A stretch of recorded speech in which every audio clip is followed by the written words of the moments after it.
वंश में जन्मे उशीनर देश के राजा शिवी बड़े ही परोपकारी और धर्मात्मा थे।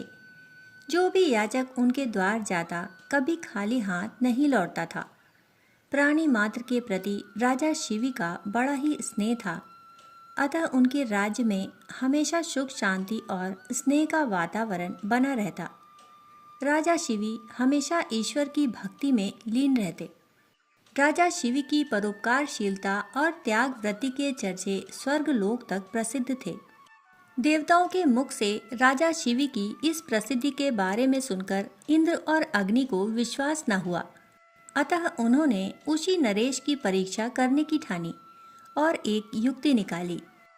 अग्नि ने कबूतर का रूप धारण किया और इंद्र ने एक बाज का।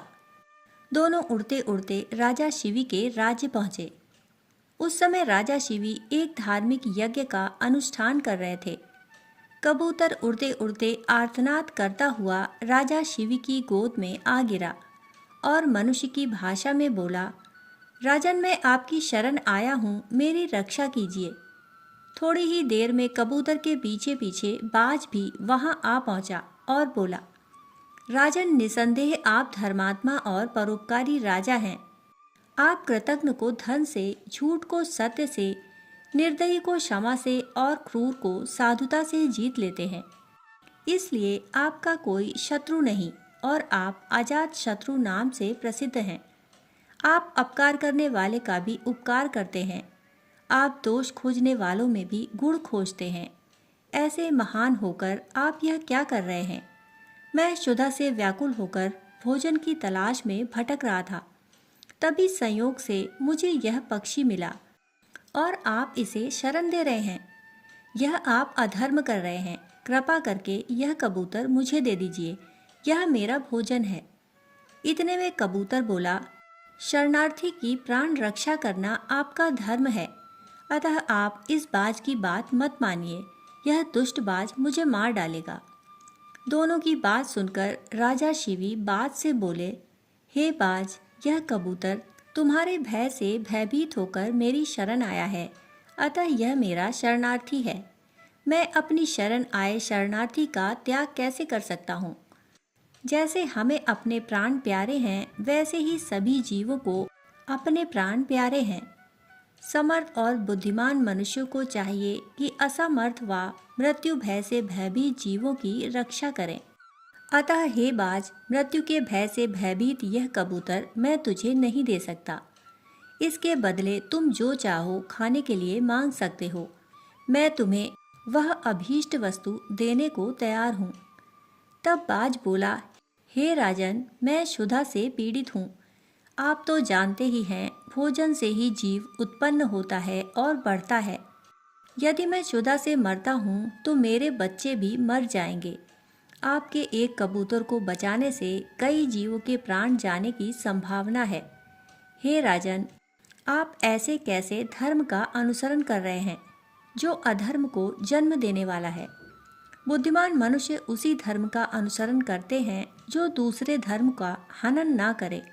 आप अपने विवेक के तराजू से तौलिए और जो धर्म आपको अभीष्ट हो वह मुझे बताइए। राजा शिवी बोले, हे बाज, भय से व्याकुल हुए शरणार्थी की रक्षा करने से बढ़कर कोई धर्म नहीं। जो मनुष्य दया और करुणा से द्रवित होकर जीवों को अभयदान देता है, वह देह के छूटने पर सभी प्रकार के भय से मुक्त हो जाता है। धन, वस्त्र, गौ और बड़े बड़े यज्ञों का फल यथासंभव नष्ट हो जाता है, किंतु भयाकुल प्राणी को दिया अभयदान कभी नष्ट नहीं होता। अतः मैं अपने संपूर्ण राज्य और इस देह का त्याग कर सकता हूँ, परंतु इस भयाकुल पक्षी को नहीं छोड़ सकता। हे बाज, तुम्हें आहार ही अभीष्ट है, सो जो चाहो सो आहार के लिए मांग लो। बाज बोला, हे राजन, प्रकृति के विधान के अनुसार कबूतर ही हमारा आहार है, अतः आप इसे त्याग दीजिए। राजा बोले, हे बाज, मैं भी विधान के विपरीत नहीं जाता।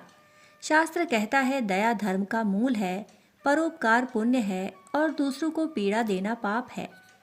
अतएव तुम जो चाहो सो दे सकता हूँ, परंतु ये कबूतर नहीं। तब बाज बोला, ठीक है राजन, यदि आपका इस कबूतर के प्रति इतना ही प्रेम है तो मुझे ठीक इसके बराबर तोलकर अपना मांस दे दीजिए, जिससे मैं अपनी क्षुधा शांत कर सकूं। मुझे इससे अधिक और कुछ नहीं चाहिए।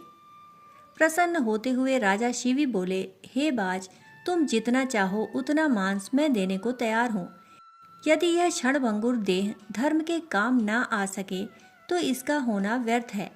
यह कहकर राजा ने तराजू मंगवाया और उसके एक पल्ले में कबूतर को बिठा दिया और दूसरे पल्ले में वह अपना मांस काट कर रखने लगे। परंतु कबूतर का पल्ला जहाँ का तहाँ ही रहा। तब अंत में राजा शिवी स्वयं उस पलड़े में बैठ गए और बोले, हे बाज, ये लो, मैं तुम्हारा आहार तुम्हारे सामने बैठा हूँ। इतने में आकाश से पुष्प वर्षा होने लगी, मृदंग बजने लगे। स्वयं भगवान अपने भक्त के इस अपूर्व त्याग को देखकर प्रसन्न हो रहे थे। यह देखकर राजा शिवी विस्मय से सोचने लगे कि इस सब का क्या कारण हो सकता है। इतने में वह दोनों पक्षी अंतर्ध्यान हो गए और अपने असली रूप में प्रकट हो गए। इंद्र ने कहा, हे राजन, आपके जैसा धर्मपरायण और त्यागी मैंने कभी नहीं देखा। मैं इंद्र हूँ जो बाज बना था और यह अग्नि है जो कबूतर बने थे। हम दोनों तुम्हारे त्याग की परीक्षा लेने आए थे। हे राजन, ऐसे मनुष्य विरले ही होते हैं जो दूसरों के उपकार के लिए अपने प्राणों का भी मोह ना करें। ऐसा मनुष्य उस लोक को जाता है जहाँ से फिर लौटना नहीं पड़ता। अपना पेट पालने के लिए तो पशु भी जीते हैं, किंतु अभिनंदनीय तो वही मनुष्य है जो दूसरों के हित के लिए जीता है। इतना कहकर इंद्र और अग्नि स्वर्ग को चले गए। राजा शिवी ने अपना यज्ञ पूरा किया और कई वर्षों तक पृथ्वी का राज्य भोगने के बाद परम पद को प्राप्त हुए।